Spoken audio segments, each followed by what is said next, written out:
क्या कर रहे थे? Implicit mention. मैम एक चीज पूछनी थी। हाँ जी पूछें। मैम ये क्विज का पैटर्न क्या होगा? क्विज का पैटर्न मैं 1 2 3 में डिफाइन कर दूंगी आप लोगों को, ठीक है? कमिंग वीक में एक दफा मैं जरा कैनवस पे चेक कर लूँ कि क्विज वो वाला होगा, या एक वे ये है कि मैं आप लोगों को क्विज इस तरह से करूंगी कि इंडिविजुअली, जैसे ग्रुप में मुझे उसके लिए ये है कि 2 3 माइंड मेरे मेथड है मेरे माइंड में कि मैं ये पैटर्न करूंगी, क्योंकि आप लोगों की स्ट्रेंथ कम है, 20 लोग हैं, और 20 लोगों को अगर मैं इंडिविजुअली सबका डिफरेंट क्विज देख के और इनबॉक्स कर दूं सबको उनके मैसेज, ठीक, वो व्हाट्सएप पे, और वो लोग इनबॉक्स ही करेंगे, मुझे ग्रुप में नहीं आएगा सोल्यूशन, इनबॉक्स करेंगे अपना इंडिविजुअली सबका, या तो अलग अलग क्विज हो जाएगा। यहाँ और पैटर्न ये है कि कैनवस पे अगर हम बनाते हैं तो मे बी शॉर्ट क्वेश्चंस की फॉर्म में इस तरह के जो छोटे छोटे क्वेश्चंस हो जाएं या कुछ भी इस तरह, तो मैं कमिंग वीक में आपको एक दफा स्पेसिफाई कर दूंगी, बता दूंगी ऑलरेडी कि आपने इस पैटर्न पे आपने करना है, ठीक है? Excuse me ma'am. हाँ जी। मैम जो आपने दूसरी तजवीज़ बताई है ना कैनवस पे, ज़्यादातर मैम जो मैंने पिछले दिए वो एमसीक्यू बेस्ड होते थे, यानी कि एक टाइम डेजिग्नेट हो जाता था, let's say 30 minutes, I know और बाबू। उसमें आप अगर स्टार्ट करें और मैम जो आपने पहला वाला बताया मैम, वो ज़्यादा मेरे ख्याल में फुल प्रूफ है, जिस तरह आपने ग्रुप में मेंशन किया हुआ था। अच्छा वो बाद में देखेंगे ना फिर। अब क्या चीज है, हम ये देख रहे थे कि डेरिवेटिव इसका लेना है। अब क्वेश्चन में ऑलरेडी उसने बताया हुआ है कि आपने क्या करना है, z का लेना है derivative with respect to x, तो z का विद रिस्पेक्ट टू जब आप x ले रहे हो तो बोथ साइड अप्लाई करना है। तो अभी मैं आपको राइट साइड पे अप्लाई करके बताने लगी हूँ कि राइट साइड जब आप करोगे तो x प्लस वाई का आपने डेरिवेटिव लेना है, विद रिस्पेक्ट टू x लिया हुआ है, तो विद रिस्पेक्ट टू, अब जब x है तो सम है टू फंक्शन का, एक x है दूसरा y है, तो इंडिविजुअली कर्ल अप्लाई हो जाएगा x पे। जब आप x का विद रिस्पेक्ट टू x लोगे तो डेरिवेटिव का आंसर क्या आएगा? Power rule y plus 1। नहीं, x का विद रिस्पेक्ट टू जस्ट बताएं मुझे। d ओवर dx x के विद रिस्पेक्ट जब लेते थे तो x का डेरिवेटिव क्या आता था? 1 मैडम 1 आता था। 1 आ गया, प्लस क्या आएगा y का? y क्या है यहाँ पे, जब आप x के विद रिस्पेक्ट ले रहे हो Cos y is a constant, तो partial over partial x with respect to y, y अगर आपका है तो क्या चीज आएगा? कांस्टेंट का डेरिवेटिव क्या होता था? कांस्टेंट जीरो जीरो होता है इसलिए मैम। आपने इसकी जगह क्या लिख दिया? 0। 1 प्लस 0 हो गई आपकी राइट साइड। अब बारी है किसकी? लेफ्ट साइड की। अब जब लेफ्ट साइड पे आप अप्लाई करोगे कर्ल ओवर कर्ल एक्स आपने लगाया किस पे? Y g minus natural log of g. अब ले किस रहे हो आप? z का ले रहे हो विद रिस्पेक्ट टू x, ऊपर अगर आपको याद हो तो z का विद रिस्पेक्ट टू x ले रहा है, तो y क्या है? स्टिल यहाँ पे कांस्टेंट है। होगा क्या? डेरिवेटिव एक दफा इस स्टेप पे अप्लाई हो जाएगा, एक दफा आपका इस स्टेप पे अप्लाई होगा। अब जब आप वाई जी लोगे, अगले स्टेप में मैं लिख देती हूँ कि एक दफा आपने कर्ल अप्लाई कर दिया किस पे?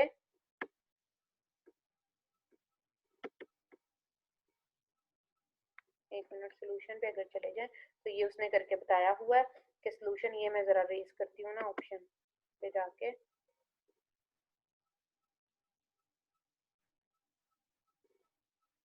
जी ये उसने दिया हुआ है। तो क्या हुआ है, इस वाले से दोनों फैक्टर्स पे इंडिविजुअली अप्लाई हुआ, partial over partial x y g minus partial over partial x natural log of c. अब जब इस पे अप्लाई करने लगे हो तो इस वाले केस में y एज अ कांस्टेंट बाहर, g का विद रिस्पेक्ट टू x ले रहे थे तो इसलिए partial g over partial x ही आ गया एज इट इज। जैसे जब आप f लिखा होता था तो अगर फंक्शन आपका फंक्शन है डिफाइंड थ्रू x और x स्क्वायर है, तो जब बारी आती थी आपके पास फंक्शन की, तो f की जगह जब आप ले रहे हो फंक्शन जिसका लिया है या जिस वेरिएबल का ले रहे हो तो d ओवर dx ही रहता था, और दूसरी साइड पे आप वो कुछ चीज कैलकुलेट कर देते थे। तो इसलिए जहां जहां z है वहां क्या आएगा? Curl z over curl x आया। देन अब बारी किसकी थी? Natural log of z। अकेला z होता तो अकेले z का क्या आ जाना था? Curl over z। लेकिन नेचुरल लॉग ऑफ z है तो नेचुरल लॉग ऑफ z पे आपको क्या करना पड़ेगा? पार्शियल अप्लाई करना पड़ेगा। अब जब पार्शियल अप्लाई होगा तो पार्शियल क्या करता है? नेचुरल लॉग ऑफ z का डेरिवेटिव अगर आपने लेना है तो नेचुरल लॉग ऑफ x क्या था?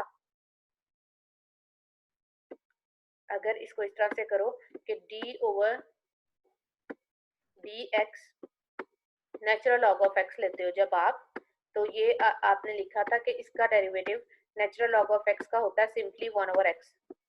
1/x इसलिए लिखा था कि जिस भी वेरिएबल का है एक दफा साथ जो भी यहाँ पे है एक दफा वो आएगा और साथ में क्या आएगा, उस वाले वेरिएबल का नेचुरल लॉग जिस क्वांटिटी का लिया हुआ है उसका डेरिवेटिव। अब जब उसका डेरिवेटिव लोगे, x का विद रिस्पेक्ट टू x लेते थे तो x का with respect to x derivative भी 1 बनता है, इसलिए अकेला लिख देते हो आप 1/x। यही इसकी जगह अगर आपके पास 1 लेट से 2x होता, 2x होता तो नेचुरल लॉग ऑफ फिर क्या आना था 1/2 natural log of x into derivative of 2x, तो विच इज आपके पास 2 आ जाता। तो इसी तरह से अब नेचुरल लॉग ऑफ z है तो नेचुरल लॉग ऑफ z क्या आएगा, एक दफा 1/z, साथ में क्या आएगा, जो भी जिसका भी क्वांटिटी का लिया हुआ है उसका डेरिवेटिव। तो क्वांटिटी क्या है z, इसलिए partial over partial, partial z और पार्शियल x आ गया। ये स्टेप समझ आया है आपको? नहीं, मेरे समझ कुछ भी नहीं आया, ये वाला बिल्कुल नहीं समझ आया। नेचुरल लॉग का नहीं समझ आया, ये वाली साइड समझ आ गई है? ये मुझे ये समझ आ गया नेचुरल लॉग पे 1/z आ गया, आगे partial z over partial x किस तरह है ये नहीं समझ आया। वो इस चीज से देखो, होता ये है बेसिकली, हम सिर्फ नेचुरल लॉग ऑफ x को 1/x इसलिए लिखते थे कि जैसे साइन के एंगल के भी केस में, जैसे इस वाले केस में ऊपर वाला क्वेश्चन अगर आप देखो, एक दफा फार्मूले में आता है आंसर जो साइन है उसका डेरिवेटिव और फिर साथ मल्टीप्लाई होता है उसका एंगल का डेरिवेटिव। अब अगर यहाँ पे एंगल अकेला साइन x होगा तो एंगल का derivative with respect to x क्या बनेगा 1, तो वो तो आप लिखोगे ही नहीं। लेकिन अगर एंगल x नहीं है, कॉम्प्लिकेटेड है जैसे ऊपर वाले क्वेश्चन में था x स्क्वायर इंटू वाई की पावर 4, तो वो एंगल आ गया फिर। ठीक है, इसी तरह से यहाँ पे, अब यहाँ पे नेचुरल लॉग x है, अगर यहाँ पे x है तो साथ में डेरिवेटिव एक दफा तो नेचुरल लॉग का अप्लाई हुआ 1/x, जो भी क्वांटिटी है इस हिडन क्वांटिटी पे आपने सिंपली 1/x लगाया, देन आपने वो जो क्वांटिटी है उसका डेरिवेटिव लेना होता है विद रिस्पेक्ट टू x। अब क्योंकि इधर इस केस पे क्वांटिटी जस्ट x था तो x का with respect to x derivative भी 1 बनता है। इस चीज को इस तरह से अंडरस्टैंड करो कि अगर natural log of let's say x square होता तो इस केस में डेरिवेटिव क्या बनना था। अब इस केस में डेरिवेटिव अकेला ये नहीं आता कि आप अकेला लिख दो कि this is 1/x square, no, ये तो नहीं होता। क्या था एंगल, नेचुरल लॉग का जो भी है वो 1/x है, साथ में जिस भी क्वांटिटी का नेचुरल लॉग लगा हुआ है साथ में उस क्वांटिटी का डेरिवेटिव भी मल्टीप्लाई होता है। तो इस केस में x स्क्वायर का वापस डेरिवेटिव लेना पड़ेगा। यहाँ आपने ये केसेस किए हुए होंगे। नेचुरल लॉग ऑफ 2x का डेरिवेटिव बताओ चलो मुझे क्या था। 1/2x 1/2x अकेला 1/2x नहीं आता बेटा, साथ में क्या आता है 1/2x और साथ में जो भी इनसाइड नेचुरल लॉग है उस वाली क्वांटिटी का भी डेरिवेटिव अप्लाई होता है। तो इस वाली क्वांटिटी का derivative with respect to x क्या बनेगा 2, और 2/2x आ जाएगा और वो दोनों कट जाएंगे तो वो कट जाएगा और फिर अकेला 1/x। अब इस केस में क्वांटिटी क्या है x स्क्वायर है तो 1/x स्क्वायर और साथ में क्वांटिटी का derivative with respect to x, तो इस केस में क्वांटिटी का derivative with respect to x लोगे तो वो 2x। अब यहाँ पे क्योंकि क्वांटिटी x थी और x का विद रिस्पेक्ट टू x होता था इसलिए आपने सिंप्लीफाई करके कह देते थे कि सिंपली फार्मूला 1/x है, लेकिन होता तो यही है कि जो भी क्वांटिटी है एक दफा उसका डेरिवेटिव आएगा 1 दैट क्वांटिटी और इनटू साथ में क्या आएगा उस क्वांटिटी का derivative with respect to x। ये चीज यहाँ लिखी है, समझ आई बात? आगे 0 कैसे हो जाता है मुझे ये नहीं समझ आया। 1/z और 0 कहाँ हो रहा है, इक्वल्स टू 1। ये तो बेटा ये राइट साइड उसकी लेफ्ट, ये वाली साइड सिंप्लीफाई इधर नीचे कर रहा है, लेफ्ट साइड को लेफ्ट साइड पे लिख रहा है, राइट साइड को राइट साइड पे लिख रहा है। राइट साइड क्या थी x + 1, x का derivative with respect to x 1 है एंड y का विद रिस्पेक्ट टू x 0 है, भी जो ऊपर लिख के मैंने बताया। ये वाली क्वांटिटी सिंप्लीफाई होके यहाँ आ रही है और ये वाली क्वांटिटी सिंप्लीफाई होके नीचे लिख रहे हो आप, ठीक है। एक मिनट, स्लाइड स्टक हो गई है।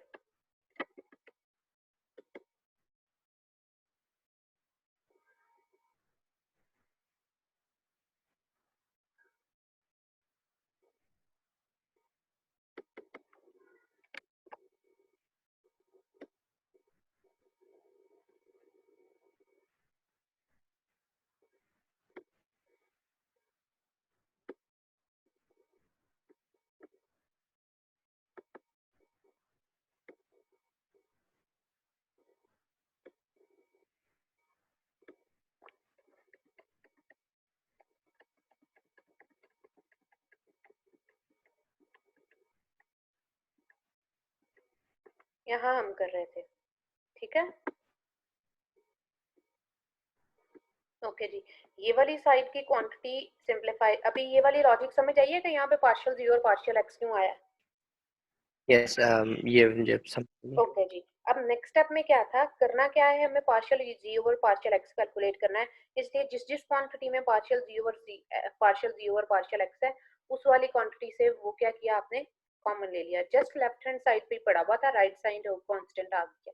तो जब लेफ्ट साइड का जो पड़ा हुआ है उसको क्या करोगे आप, उसको अब आपने क्या करना है, इन दोनों में से जब कॉमन लिया तो अंदर फैक्टर क्या बन गया, y माइनस 1/z।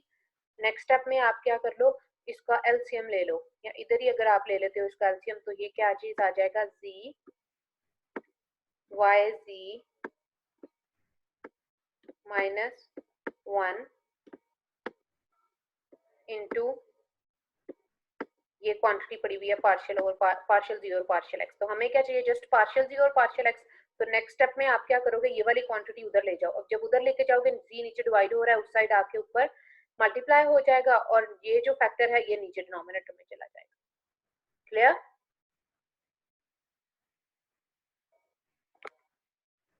सबको क्लियर है?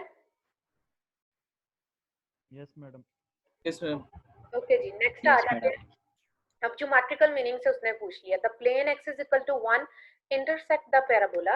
अब ये जब plane x is equal to 1 का मतलब ये है कि एक्स की वैल्यू फिक्स हो गई। क्या हुआ, जिसकी वैल्यू दी है, the plane x is equal to 1 intersect the parabola z is equal to x square plus y square in the parabola, find the slope of tangent line to the parabola at this, slope of tangent to the parabola. अब इसका मतलब ये है कि वो derivative पूछ रहा है, पार्शियल डेरिवेटिव पूछ रहा है, लेकिन विद रिस्पेक्ट टू x पूछ रहा है या विद रिस्पेक्ट टू y पूछ रहा है, ये मुझे बताओ। प्लेन x की वैल्यू फिक्स हुई हुई है कि x क्या है, 1। अगर x फिक्स हुआ है तो अब partial derivative with respect to x calculate करना है या with respect to y calculate करना है, बताएगा कोई मुझे? y के with respect to y calculate करना पड़ेगा। हाँ जी, बिल्कुल विद रिस्पेक्ट टू y करना है, क्योंकि x की वैल्यू 1 फिक्स होगी। मीन आप x को एज अ कांस्टेंट ट्रीट करोगे, x को एज अ कांस्टेंट ट्रीट करके देन आपने with respect to z calculate करना है डेरिवेटिव। तो करो जरा सोल्यूशन हम देख लेते हैं, बहुत इजी है। Partial over the slope is the value of the partial derivative partial g और पार्शियल y एट 1 2, x की वैल्यू 1 एंड y की वैल्यू 2 डालो, तो z की वैल्यू आपके पास 5 आती है, इसमें डाल के भी देख सकते हो। इस तरह से आपके पास ये पॉइंट बना है 1 2 5 स्पेस में पैराबोलाइड का।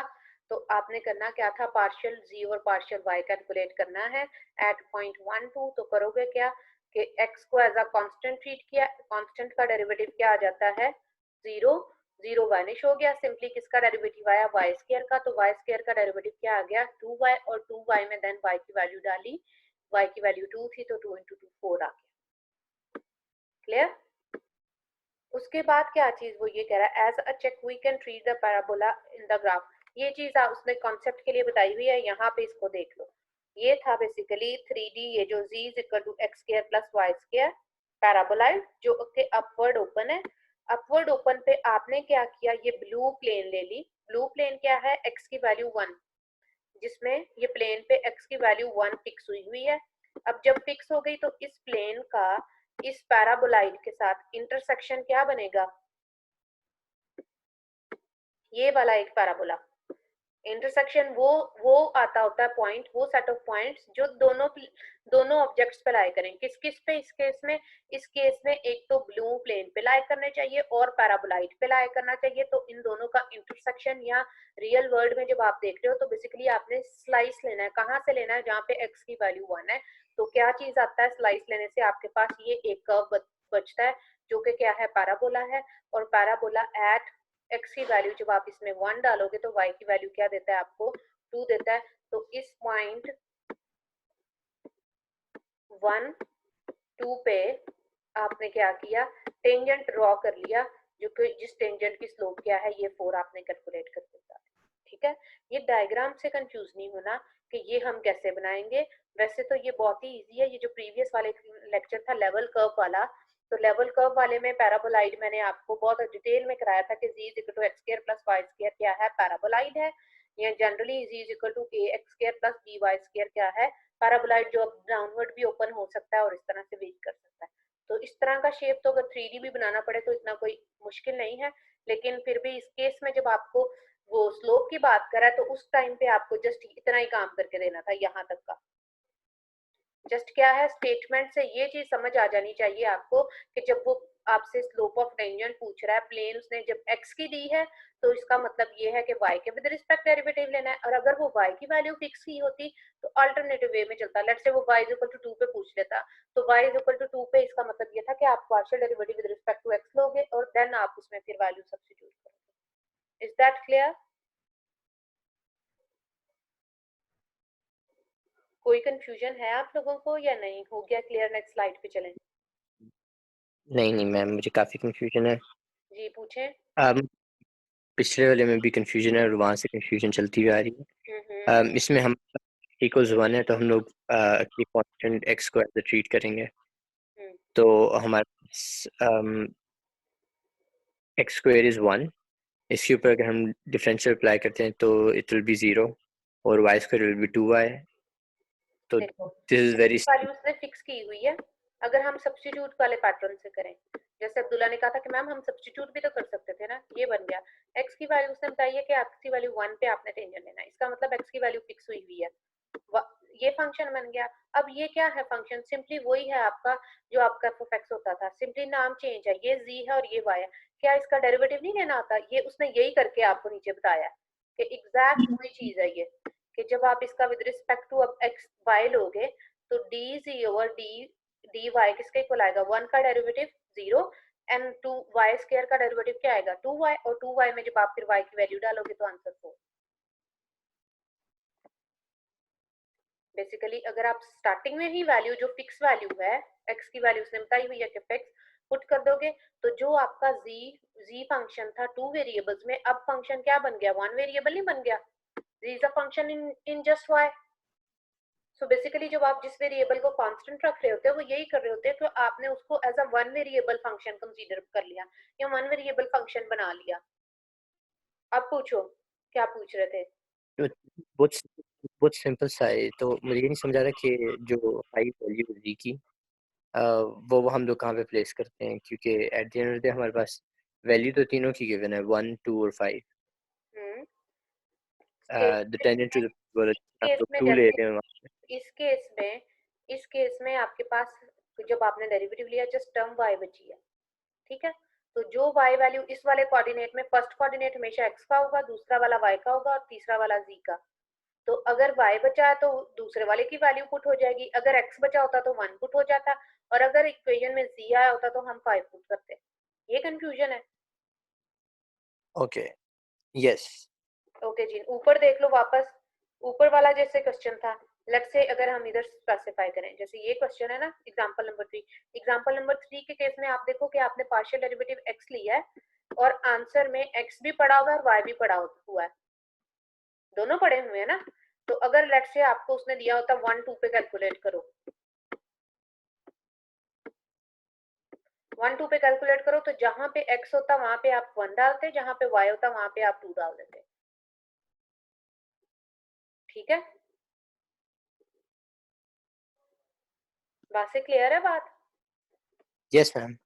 ओके जी, ये सोच में पड़ जाते होते हो, मैं पूछती हूँ तो एक मैम पिछला वो जो आप मुझे पहले कंफ्यूजन हुई थी, मैं वो वाला दोबारा देख, उसके अभी भी थोड़ा सा मुझे शायद क्लैरिफिकेशन चाहिए कि जो partial x by partial y है वो 0 से बनता है। मुझे ये नहीं समझ आ रहा, लाइक 1 + 0 वहाँ पे फंसा हूँ। अच्छा यहाँ पे फंसे हुए हो इस वाले में, यस ये वाली साइड से ये कैसे आया? Yes partial y by partial x, like x over x तो 1 बन जाता है, उसकी समझ आ जाती है। प्लस 0 किस तरह आता है ये मुझे अभी तक नहीं इस समझ तरह आया। से आया कि अगर यहाँ पे आप किस वेरिएबल के विद रिस्पेक्ट ले रहे हो? z के विद रिस्पेक्ट ले रहे हो, सॉरी z का ले रहे हो विद रिस्पेक्ट टू x, ठीक है? तो अब इसमें जो तीसरा वेरिएबल पड़ा हुआ है वो एज अ कांस्टेंट ट्रीट होगा। अब इस वाले में क्या चीज पड़ी हुई है? तीसरा वेरिएबल y है ना, एक्स्ट्रा वेरिएबल कौन सा है? यहाँ पे y पड़ा हुआ है, तो y as a constant treat होगा। तो y जब एज अ कांस्टेंट ट्रीट हुआ है तो कांस्टेंट का डेरिवेटिव क्या आता है हमेशा? 0. 0. वो इसलिए 0 हुआ है. y is constant here. Okay, अब मुझे समझ आ गई. अब नेक्स्ट. Yes please. ओके जी, फर्दर क्या चीज है? फर्दर एग्जांपल आगे कैलकुलेट fz. अब आ गया मोर देन 2 वेरिएबल्स. तो सेम वही पैटर्न है. अब यहाँ पे वेरिएबल कितने वेरिएबल हो गए? 4 वेरिएबल्स. उसने आपको ये कहा है कि आप z के विद रिस्पेक्ट कैलकुलेट करके दो और उसके बाद आपके पास x की वैल्यू क्या है? 0, y की value 0 and 1 and y value. यहाँ पे इसका मतलब है x की वैल्यू जिस ऑर्डर में ये लिखे हुए हैं उसी ऑर्डर में ये वैल्यू सब्स्टिट्यूट होंगी जब आप करोगे. ये x की वैल्यू, ये y की वैल्यू एंड फर्दर z की वैल्यू एंड देन w की वैल्यू. ठीक है. करना क्या है? इस वाले फंक्शन का डेरिवेटिव लेना विद रिस्पेक्ट टू z. अब जब विद रिस्पेक्ट टू z लेना है तो लेट्स से अगर इसे इधर ही देखें, दिस इज z एंड क्या चीज हो जाएगा? कर्ल ओवर कर्ल z लगाने लगे हो आप. अब आप ये देखोगे कि कहाँ फंक्शन में z पड़ा हुआ है. ऊपर भी z पड़ा है और नीचे भी z पड़ा हुआ है. अब इस वाले क्वेश्चन को एक वे तो ये है कि आप जहां पे z वाली वैल्यू एंड में डाल देना, बाकी वैल्यूज z वेरिएबल है ना, z के विद रिस्पेक्ट ले रहे हो तो इसका मतलब है अब आपने y को, x को एंड w को कांस्टेंट ट्रीट करना है. अब ये तीनों वेरिएबल जिसके विद रिस्पेक्ट ले रहे हो उसके अलावा बाकी सारे वेरिएबल्स क्या होंगे? कांस्टेंट ट्रीट होंगे. क्लियर? वही हायर डायमेंशन पे हुई है ना. 2 वेरिएबल्स का फंक्शन था जिसके विद x के विद रिस्पेक्ट ले रहे होते थे तो y as a constant treat होता था. तो यहाँ पे कितने वेरिएबल्स हैं? 4 वेरिएबल हैं. लेना तो डेरिवेटिव एक के विद रिस्पेक्ट है. जिसके विद रिस्पेक्ट पूछा है बाकी सारे वेरिएबल्स क्या होंगे? एज अ कांस्टेंट ट्रीट होंगे. एक तो ये वे था कि इस वाले में पहले जो बाकी कांस्टेंट वाले पड़े हुए हैं ना, कौन कौन कांस्टेंट है? x है, y एंड w. इनकी वैल्यू डाल दो, फैक्टर बहुत इजी हो जाएगा. होने के बाद फैक्टर बन जाएगा आपका फंक्शन इन वन वेरिएबल. डाल के देख लो. जब आप डालोगे f में वैल्यू, किस किस की डालनी है? उस वेरिएबल की नहीं डालनी जिसके विद रिस्पेक्ट डेरिवेटिव लेना है, उसके अलावा बाकियों पे डालनी है. डालो जरा. x की वैल्यू 0 डाली इधर, 0 into z vanish, plus y की वैल्यू क्या है? वो भी वैनिश. तो e की पावर 0 बन गई ओवर z का स्क्वायर. z के विद रिस्पेक्ट लेना है इसलिए z को हमने नहीं छेड़ना. प्लस w की वैल्यू क्या है? 1. तो फंक्शन आपके पास क्या बन गया? 1 ओवर 1 प्लस z का स्क्वायर. अब इसका डेरिवेटिव ले लो with respect to z. Derivative लेने के बाद जो भी आंसर आएगा देन उसमें z की वैल्यू 1 डाल देना. यहाँ से z की वैल्यू 1 पे आपने कैलकुलेट करना है ना. एक तो ये वे है. दूसरा वे क्या है? अब माइंड में इसको सॉल्व करते हुए रखो कि w, y and x 3 of them are constant and just z को आपने क्या करना है? एज अ वेरिएबल ट्रीट करना है. और ये बुक वाला पैटर्न अडॉप्ट करो. क्या है बुक वाला पैटर्न? बुक वाला पैटर्न देख लेते हैं. ये था आपके पास. तो डिनोमिनेटर में भी z का फंक्शन है, न्यूमिनेटर में भी z का फंक्शन है. होगा क्या? Denominator over rational function, quotient function आ गया तो होगा क्या? डिनोमिनेटर का स्क्वायर नीचे आ गया, ऊपर क्या आ गया? Denominator as it is, numerator का डेरिवेटिव. अब किसके विद रिस्पेक्ट आएगा? पार्शियल डेरिवेटिव है तो z के with respect derivative, then minus numerator का function as it is, denominator के फंक्शन का with respect to z partial derivative. Clear ये स्टेप? यस. ओके. नेक्स्ट क्या करोगे? ये वाली टर्म एज इट इज इधर आ गई. अब इस वाले का आपने क्या करना था? एक्सपोनेंशियल का विद रिस्पेक्ट टू z लेना है. एक्सपोनेंशियल का डेरिवेटिव ये होता है कि एक्सपोनेंशियल एक दफा एज इट इज आता है तो इसलिए एक्सपोनेंशियल एज इट इज आ गया. फिर क्या होता है कि पावर का डेरिवेटिव आता है. जब आप पावर क्या है? x z प्लस y, तो पावर का डेरिवेटिव लोगे with respect to z. x as a constant treat हुआ, z का with respect to z derivative 1 plus y as a constant है तो वो क्या हो गया? 0. तो पावर का डेरिवेटिव क्या आया? Just x. तो ये यहाँ लिख दिया. समझ आई है? Yes sir. दोबारा से बताऊं. बता देना। क्या था? एक्सपोनेंशियल था। एक्सपोनेंशियल का डेरिवेटिव एज इट इज आता होता है, साथ में क्या आता है? पावर का डेरिवेटिव। पावर क्या है? पार्शियल आप विद रिस्पेक्ट टू जी ले रहे हो। सिंपली इन क्वेश्चंस को प्रैक्टिस की जरूरत है कि प्रैक्टिस आप ज्यादा से ज्यादा करो कि एक्स जी प्लस वाई, ये माइंड में बात याद रखो। जिस वेरिएबल के विद रिस्पेक्ट लोगे बाकी सारे एज अ कांस्टेंट ट्रीट होंगे। अब जब एक्स जी ले रहे हो तो जी का वेरिएबल डेरिवेटिव लेना है। एक्स क्या है यहाँ पे? कांस्टेंट, तो कांस्टेंट बाहर आ गया। जी का with respect to G derivative क्या बनेगा? क्या बनेगा? 1 प्लस y का derivative with respect to z क्या बनेगा? 0 0। परफेक्ट हो गया। सो पावर का डेरिवेटिव क्या आया? जस्ट x, ये उसने लिख दिया। नेक्स्ट क्या है? e की power xg plus y as it is, और डिनोमिनेटर का आना था डेरिवेटिव। डिनोमिनेटर का डेरिवेटिव जब z स्क्वायर का ले रहे हो विद रिस्पेक्ट टू z तो पावर रूल लगी, क्या आया? 2c प्लस w क्या है? एज अ कांस्टेंट, तो सिंपली डेरिवेटिव क्या बन गया? कांस्टेंट का डेरिवेटिव 0, तो इस वाले फैक्टर का क्या आ गया? 2c। 2c उसने क्या किया? यहाँ लिख दिया। नेक्स्ट स्टेप में क्या किया है उसने? सिंपली दोनों टर्म्स में से, इस वाले टर्म में भी एक्सपोनेंशियल पढ़ा था, इसमें भी पढ़ा था, दोनों में से उसने क्या किया है? दोनों में से e की power xg plus y common ले लिया। कॉमन लेने के बाद जो इनसाइड बचा है फैक्टर, उसको क्या किया? जस्ट अंदर रहने दिया। अब अगले स्टेप में ये सिंप्लीफाई हो गया। यहाँ तक आपका डेरिवेटिव। सिंप्लीफाई करने के बाद आपने क्या किया है? सिंप्लीफाई करने के बाद आपने अब वैल्यू डाल दी है जो दी हुई थी कि आपको डेरिवेटिव लेना है 0 0 1 1 पे। सो इसका मतलब ये जो डेरिवेटिव आया है, जहाँ पे वैल्यू x की है वहां पे वैल्यू आप 0 डालोगे, जहाँ पे y है यहाँ से देख के x की वैल्यू 0,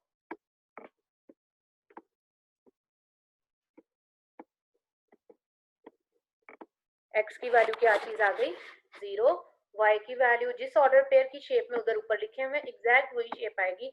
x की वैल्यू 0, y की भी 0, z की 1, w की 1। तो इस वाले में आपने क्या करोगे? डालोगे जहां जहां ये वैल्यू सब्स्टिट्यूट करोगे, सब्स्टिट्यूट करने से सिंप्लीफाई किया, ये आंसर आ गया -1/2। क्लियर है? Yes ma'am. थोड़ा सा कॉम्प्लिकेटेड है लेकिन जब प्रैक्टिस कर लोगे तो इजी हो जाएगा। अब फर्दर क्या है? अब फर्दर उसने क्या किया होगा? उसने एग्जांपल दी हुई है। इस एग्जांपल को अब आपने क्या करना? खुद से करना। ये आपकी जॉब है। सॉल्यूशन दिया हुआ है, ये सेम इम्प्लिसिट डिफरेंशिएशन की तरह होगा कि r क्या है? फंक्शन है, किस पे डिपेंड कर रहा है? r1 पे, r2 पे और r3 पे। उसने आपको बता दिया है कि r1 r2 और r3 क्या है? Partial derivative with respect to किसके लेना है? r लेना है विद रिस्पेक्ट टू r2। इसका मतलब r1 भी कांस्टेंट, r3 भी कांस्टेंट। तो जब आप डेरिवेटिव लोगे बोथ साइड, अब इस वाले पैटर्न से करोगे, ये वाले एग्जांपल क्या किया था इसमें? Apply the partial derivative with respect to x on both side. तो इसी तरह से यहाँ पे भी क्या करोगे? पार्शियल डेरिवेटिव r का बोथ साइड क्या अप्लाई करोगे? r2 के विद रिस्पेक्ट जब करोगे ये factor 0 as a constant, left side में डिस्कस कर रही हूँ, ये भी एज अ कांस्टेंट 0, और ये क्या है? r की पावर -1 पे जब आप लगाओगे तो -1 इंटू r डिनोमिनेटर में आ जाएगी, r2 की पावर 2 बन जाएगी। मेन क्या चीज है? ये वाला फैक्टर सॉल्व करना। इस वाले पे क्या होगा देख लो जरा।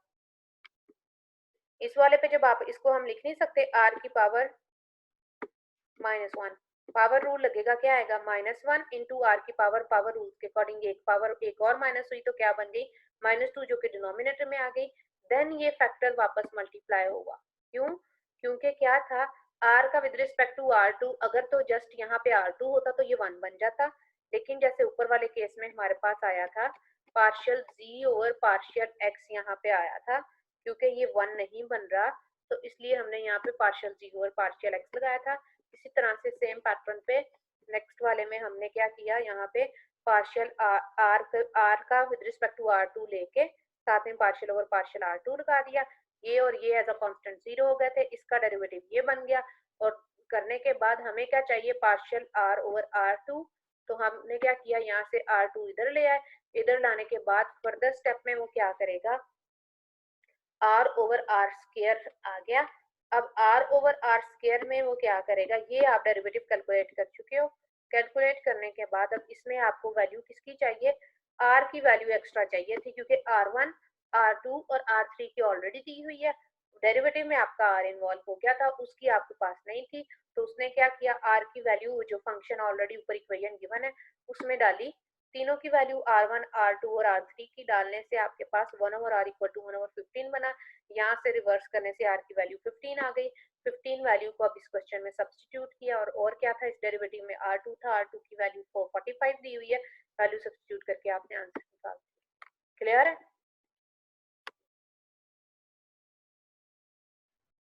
क्लियर है या नहीं क्लियर? मैम ये जो है Clear. 1 ओवर r का मुझे नहीं समझ आ रही, ये 1 ओवर r स्क्वायर कैसे बन गया, ये भी जीरो नहीं हो जाना चाहिए था।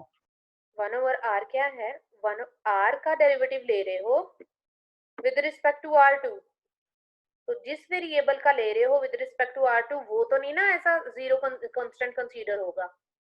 ओके ओके मैम समझ आ गई। ये वो जीरो नहीं हुआ। ठीक है, नेक्स्ट आ जाते हैं। अब क्या है, वही चीज हायर डायमेंशन, हायर डेरिवेटिव, जैसे हायर डेरिवेटिव करते थे इसी तरह से हायर ऑर्डर पार्शियल डेरिवेटिव आ गया। तो जैसे डबल डेरिवेटिव ऑफ x था, तो उसको हम किस तरह से लिख लेते होते थे, डबल डेरिवेटिव ऑफ x, तो ये f ऑफ x लिख लिया। इसको टू वेज हैं इसको लिखने के, जैसे डी स्क्वायर था तो इसको आप इस तरह से भी लिख सकते हो कि पार्शियल कर्ल का square f over curl x curl y, sorry x, ये वाली क्वांटिटी लिख के दी है। तो यहाँ तो सबस्क्रिप्ट में डबल डबल x लिखा होगा, डबल डबल y का मतलब है कि y के विद रिस्पेक्ट 2 टाइम दिया होगा। इसी तरह से ये है कि अगर आपने टू डिफरेंट वेरिएबल, जब टू डिफरेंट वेरिएबल लिए में इसका मतलब ये है कि एक दफा विद रिस्पेक्ट टू x लिया, देन फिर क्या लिया विद रिस्पेक्ट टू y। इस तरह से अगर एफ वाई एक्स लिखा हुआ है तो इसका मतलब पहले आपने विद रिस्पेक्ट टू जो इसके साथ है बिल्कुल पहले उसके विद रिस्पेक्ट लेना है, देन उसके बाद इसके विद रिस्पेक्ट लिया। तो अब नोटिफाई दैट वो ये कह रहा है कि अगर वो क्वेश्चन में इस तरह से भी आ जाता है कि find the all second order partial derivative of given function, इसका मतलब है कि ये चार आप कैलकुलेट करके दोगे। क्या है डबल ऑर्डर डेरिवेटिव, अगर टू वेरिएबल फंक्शन है तो एक दफा 2 टाइम x के विद रिस्पेक्ट, एक दफा 2 time with respect to y, और एक दफा आपने पहले x का लिया फिर y का लिया, और देन पहले y का लिया फिर x का लिया, और फर्दर अगली वाली एंड में आपके पास आपको पता चलेगा कि इन दोनों का आंसर हमेशा ईच फंक्शन के केस में इक्वल आता है। f of x y equal होता है हमेशा f ऑफ वाई एक्स के। समझ आई है ये कैसे लिया है? सिंपली क्या करना है, जैसे डेरिवेटिव 2 सेकंड ऑर्डर का था, जो भी आंसर आया हुआ होगा उसको आप अगेन डेरिवेटिव ले लोगे पार्शियल डेरिवेटिव, तो आपके पास वो सेकंड ऑर्डर बन जाएगा। क्लियर है? करें क्वेश्चन इसका? मैम एक मिनट। Yes, ma'am. क्वेश्चन पे आओगे तो समझ आ जाएगी बात। क्या चीज है, calculate the second order partial derivative of F of x y. क्या करना है, डबल डबल डेरिवेटिव लेने, वही ऊपर चारों कैलकुलेट करके देने। एफ ऑफ एक्स एक्स, तो करोगे क्या, एक दफा उसने क्या किया, पहले एक्स कैलकुलेट कर दिया, एक मिनट,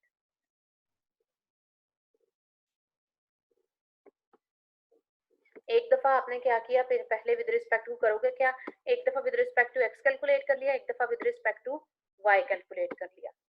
अब ये कैलकुलेट करने का काम आपका है, ठीक है।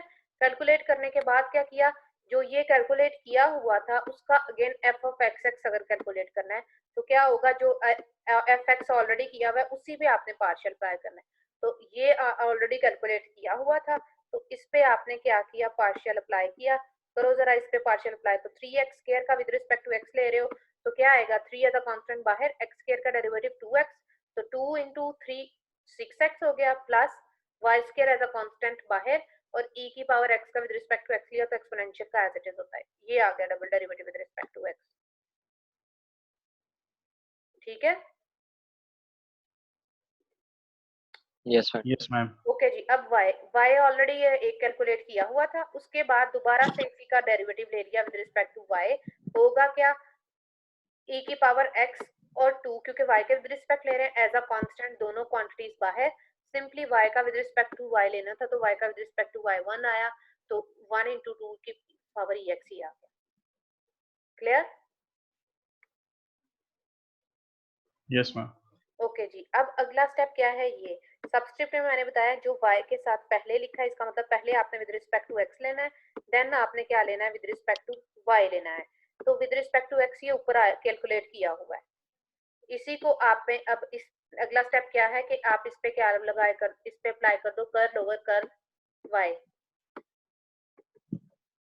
कर्ल ओवर कर्ल y जब आप इस पे लगाओगे तो करो जरा y लगाओ, हम उसका सॉल्यूशन देखने से पहले इधर ये इसने लिखा कर्ल ओवर कर्ल y है तो 3x स्क्वायर। अब y के जब विद रिस्पेक्ट ले रहे हो तो x as a constant treat होगा, तो कांस्टेंट 3 भी कांस्टेंट x भी कांस्टेंट, तो पूरे कांस्टेंट का डेरिवेटिव क्या आया, 0, वानिश ये फैक्टर। उसके बाद ये as a constant term as it is y square का लेना था, तो y स्क्वायर का डेरिवेटिव क्या बनेगा, 2y, तो फंक्शन क्या आ गया, 2y की पावर x। ये क्लियर है? Yes ma'am. ओके जी, अब क्या करना है, f of x y x का मतलब पहले y देन x, तो y वाला ऑलरेडी कैलकुलेट किया हुआ है, उस वाले पे आप x अप्लाई करोगे। अब जब आप उस पे अप्लाई करोगे x, तो ये y के विद रिस्पेक्ट लिया हुआ है, x अप्लाई करना है, तो 2y as a constant y, अब x के विद रिस्पेक्ट लेने लगे हो ना, तो y 2y as a constant read हुआ, 2y एज अ कांस्टेंट बाहर, और e की पावर x के विद रिस्पेक्ट e की पावर x का लेना था, x के विद रिस्पेक्ट तो e की पावर x